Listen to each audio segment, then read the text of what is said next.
Hi, hello, నమస్తే.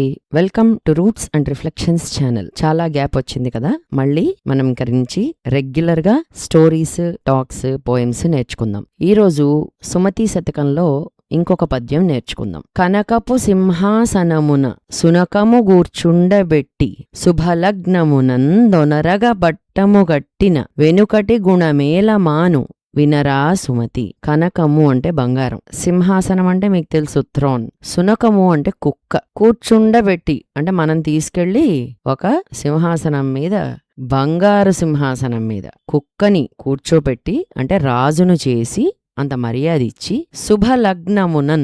శుభలగ్నమునందు అంటే మంచి ముహూర్తము చూసుకుని ఓనరగా చక్కగా పట్టము కట్టిన అంటే పట్టాభిషేకం చేసి దాన్ని రాజుగా చేసినా కూడా వెనుకటి గుణము అంటే దాని జాతి గుణము, పుట్టుకతో వచ్చిన గుణం ఒకటి ఉంటుంది కదా, సహజమైన స్వభావం ఒకటి.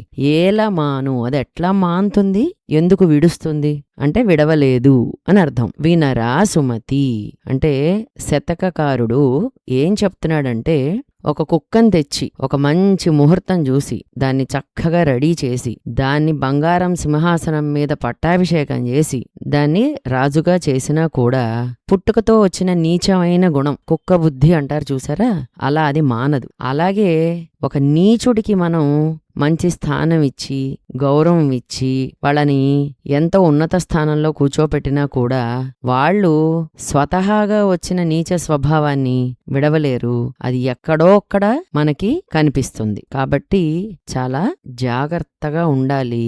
ఎవరు ఎలాంటి వాళ్ళో తెలుసుకొని ప్రవర్తించాలి. అందర్నీ గుడ్డిగా నమ్మేయకూడదు. తప్పకుండా ఈ పద్యం భావం నేర్చుకోండి. Please like, share, subscribe, visit life with symphony channel. Thank you.